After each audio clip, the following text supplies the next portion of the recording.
Well, how's it going, everyone? And welcome to technically the countdown to the start of the season. As of recording, we are 10 days away from F175, which is always, when it comes to the deliveries, it's always the time when we really start thinking about the season. This is where the excitement builds. And we're going to do it a bit earlier. We're actually going to do it a bit earlier by speaking about these five.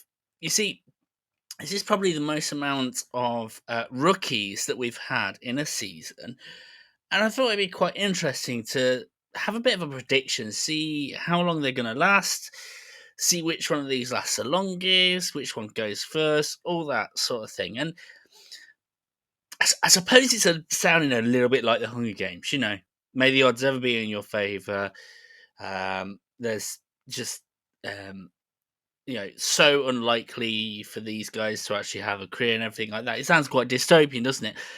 And I suppose it's sort of correct, isn't it?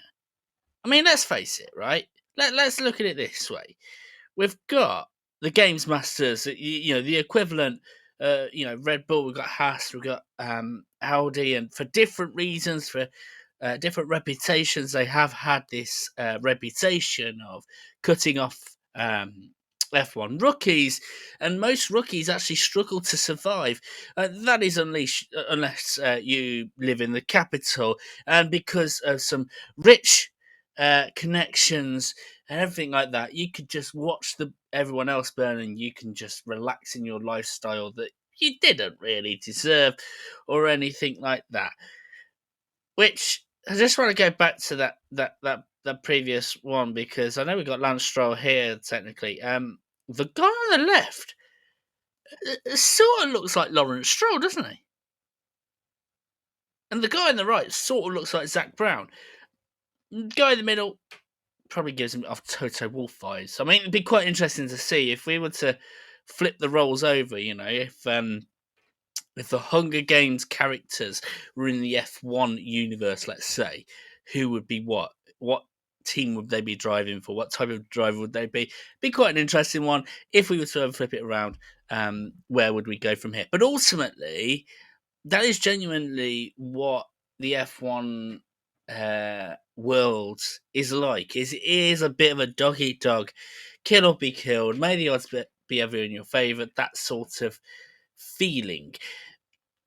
So even though it sounds a bit dystopian, it is interesting to see. Now, I've ranked these guys as to who I think is going to leave first and who I think is going to last the longest. And it took me a while to really work these sort of things out, because I want, there's a reason for it, and the reason I'll go near the end of the stream. Um, but let's see where we go. So, who do I think is going to be the first one to go? Well, sadly, I think it's going to be this guy, Jack Doohan. We obviously got to see a little bit of him in the Abu Dhabi Grand Prix. He struggled. I think he was the last of the finishers. So is that the reason why I'm picking him as the first one to go? No. The fact is, I actually do like Jack Doohan. I've liked the way he's been for a while. He gives off this relaxed vibes. He gives off this feeling of a presence that he could be sort of like a regular in the field. So the reason why he goes first isn't necessarily to do with him. It's to do with what's going on in the background. You see, Alpine signed a certain reserve driver, Franco Colapinto. Franco Colapinto was absolutely brilliant last year. I know he had his crashes, and Brazil Grand Prix was one of those particular ones, but he's shown that he can be lightning quick when he's driving. And the fact that Alpine signed him so quickly after it was confirmed he wasn't going to have a confirmed team for this year, kind of said a lot. Kind of gave over the impression that they see him quite highly. And when you have a situation where the reserve driver almost gets a better reputation than the number two driver, let's say, you worry. You do worry. I don't think Jack as well is. Well, he's done one race, right? He's inexperienced and he's going to make mistakes. And I think Franco Colapinto and Alpine are going to pounce on those mistakes. He's going to make mistakes in his first couple of races, I see. And I wouldn't be surprised if he gets replaced by Franco Colapinto. Maybe they do a swap so that Jack Doohan becomes the reserve driver before half of the season's gone. And that sounds quite brutal and quite bleak and quite short-term thinking from Alpine. But let's face it, when it's come to Oscar Piastri, for example, they've done this before. They have done this short-term thinking before. So Jack Doohan, I'm sorry to say, I think you're going to be let go first. And like I say, I think it's going to be halfway through the 2025 season that he's going to end up becoming a reserve driver for Alpine rather than a permanent driver for them. So who next? Well, do you know what? I've got to say this. It was actually a real struggle trying to figure out, definitely sort of like the fourth to second, probably. It was very close between these three drivers. Next up, I'm going to go for Isaac Hadjar. Now, Isaac Hadjar, brilliant driver. Actually, brilliant driver. He was in the running for the F2 Championship last year. Alongside two of the others, I think it was, and competed really well. Really, really well. There's issues with the reliability of the F2 machinery, and that has something to do with it. He's also been a bit hot-headed, which is understandable. He is young, but he's given over vibes throughout his young career, which has earned him the name of the next Alain Prost. The French are really holding on to the hopes of this, and when they say the next Alain Prost, that is really blooming high praise. And if we remember the type of driver that Alain Prost was, he was the methodical one, the planner and everything like that. So why am I putting him fourth? Well, firstly, it's to do with who he's driving for. The RB team. Part of the Red Bull family. And let's face it, with Pierre Gasly, with Alex Albon, with certain other drivers, Ricciardo as well, it's a good example. They've been a bit brutal with their drivers if they see that there's one driver that's doing much better than the others. And let's be honest here, Yuki Tsunoda is probably one of the stars of the 2025 grid. Isaac's got his work cut out, and I do think that he's going to struggle against Yuki Tsunoda. Basically, I think Yuki Tsunoda is really going to get the most out of the car, and Isaac Hadjar is going to do okay, but it's going to be seen in the wrong way. I think that's basically the way in which it's going to, his performances are going to be perceived to be worse than what they actually are, and I think that's what's going to happen. Replacements, well, I try to think of a couple. I don't think it'd be Ricciardo that would replace him. I can't see that. Maybe someone like Iwasa. Seems like a crazy one because he's not even in the Formula 2 Championship. But Red Bull family have actually gone unique when it's come to their drivers. They got Gasly from the Japan series, I think it was. And I feel like Iwasa could be the one that could replace Isaac Hadjar. I think it's going to be... I think Isaac's probably going to get a full year. Probably. But there's also the thought that, again, it could be a half-year season thing. I'm not sure, but I'm hopeful that Isaac gets a full year. And that's my fourth one.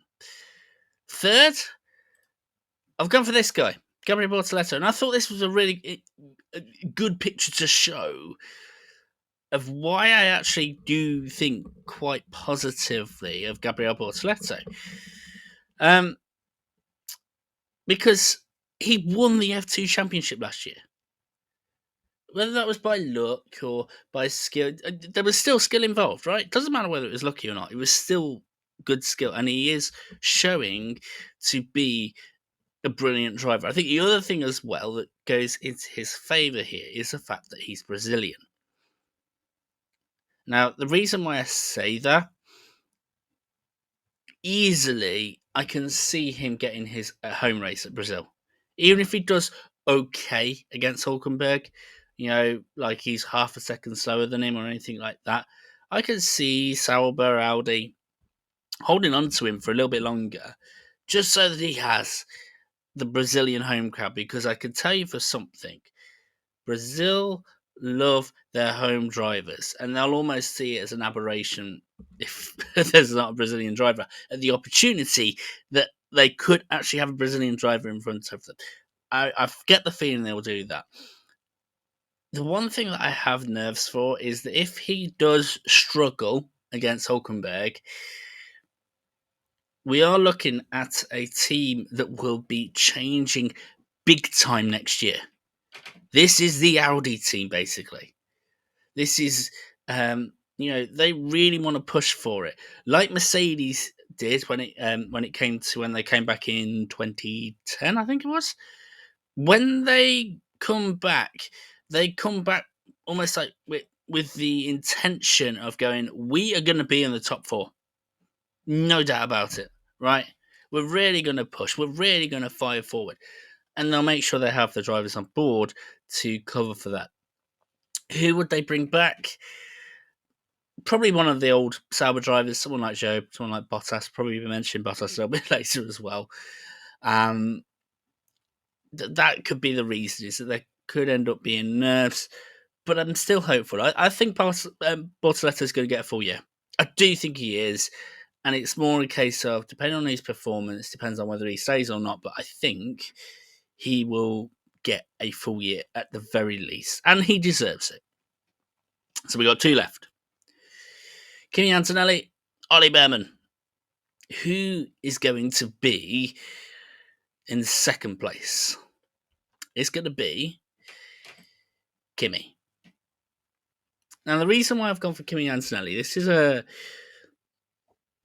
interesting one, but Kimi Antonelli is a brilliant driver, no doubt about it. There's been definitely glimmers of showing how good he is and everything like that. And the other thing that's worth mentioning is Mercedes, they're not too bad when it comes to their young reserve drivers.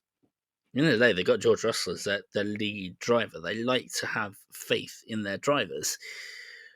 This has probably happened a lot quicker than they expected. They probably would have wanted to have him, I don't know, in Williams or something like that.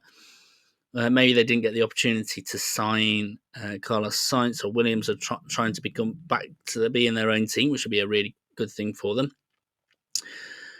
Maybe this is a bit too soon for Kimi Antonelli, but let's face it, we've had rookies that have performed well very soon for big teams as well. So there's no doubt about it that Kimi is in a really good place for that. But then again, there was some news from Mercedes that made me nervous, in a similar way when it comes to Jack Doohan, which is they've got Valtteri Bottas as their reserve driver. Now, it's a smart move from Mercedes. They like to cover their bases, but that puts a bit of pressure on Kimi. They've basically got the perfect number 2 driver as a reserve driver that could jump in, help out. I mean, it'd be hilarious if Valtteri Bottas was faster than George Russell, but he is the type of driver that, is a great backup. And when you've got that, it will make it nerve-wracking for Kimi. Now, I hope that it doesn't affect Kimi, but I do wonder if we're going to have him fast but crashing, is the best way of putting it. Where he'll get the odd front row, but he'll go a bit too eager, go a bit too enthusiastic. I still can't see there being too much of a threat. Basically, Kimi is the one where I'm like 50-50 as to either he lasts the season or he does really well and just keeps on going. keeps on going. And that's why I've sort of put him as second rather than first, because I do think actually he's got all the hallmarks. But Valtteri Bottas is the threat. And that obviously means we've got one left, which is Ollie Behrman. Now, why have I put Ollie Behrman above all the others? Why do I think he's the one that's going to survive? Because ironically, despite him being a rookie, he has the most experience. Last year he did, I think, was it 3 races? Might have been, it was definitely 2, might have even been 3. He's alongside Esteban Ocon as well, which is probably going to be great for him as a good benchmark. Esteban Ocon is a competent driver, no doubt about it. Is he one of the best? Probably not. And so, really, really good basis for Ollie Behrman to work with. And let's face it, okay, we had the Brazilian Grand Prix. It was a wet race. He struggled, understandably so. But his very first race, yes, it was for Ferrari, but he performed really well in Saudi Arabia. And when you have a driver that is performing quickly and with no error in basically a Monaco Grand Prix circuit, but faster, there's capability there. Let's not let's not forget, Mick Schumacher bust his car no end there. It takes a lot of guts, a lot of bravery, and a lot of sensibility, all in balance, to do it well. And Ollie Behrman did, and I'm really proud of what he did. And I think Haas are going to hold on to their team for at least a couple of years, and that can only do well for Ollie. So to round it all off, where do we go from here? Well, firstly, I have to say this. There's a reason why this was so difficult. Is actually we had 5 rookies. I think was it in 2001. I think it was with like Kimi Raikkonen, with Nick Heidfeld. There was a few others, and there was only one of them that didn't really make a career out of this. And I think we're in a similar situation now. I genuinely think that this is probably not just the most amount of rookies that we've had, but the most impressive group of rookies that we've had. Dare I say it? Maybe even this century. Definitely since 2002, but I think this could even be better than 2001's group. It certainly gives over the hallmarks of it. And I want it to go well. I want all these guys to be successful for 2 reasons. Firstly, obviously, them as human beings. You want them to have a good career. But also, you might have remembered I did a piece last year on youngsters in Formula One and the fact that you want to get them up there. At the end of the day, this is a huge investment for every single one of these drivers, and you want to make it worth it. I mean, they might be rich guys, but you still want to make it worth it. And this is the way to get into Formula One is through the formulas. And up until last year, we had a bit of a bottleneck. It was quite a struggle for a rookie. Someone in F2 to end up being a rookie in Formula One. They almost had to go to Formula E, the Japan Series, Super Formula, all this sort of thing. And now we've got an opportunity where the bottleneck has opened up. We genuinely could be in a situation where this goes well and the team's eyes get open to, oh my goodness me, we could end up doing this. We could end up just bringing in the talent, bring the hope back to youngsters. In reality, every single one of the F2 and F3 drivers are looking at these going, we want you to succeed. Because this thing, if they don't succeed, then a seat opens up. But the seat's not going to, if they don't succeed, the seat won't open up for an F2 driver. It will open up for an experienced driver because they need that. And so these drivers, if they prove to be reliable for that sort of reason, that's it. F2 finally becomes the academy of drivers for F1. which is what it should have been from the very start. So, to echo the Hunger Games, and this is not a joke or anything like that or a dystopian myth. Genuinely, Isaac, Ollie, Kimmy, Gabrielle, Jack, may the odds be ever in your favour. Perform well.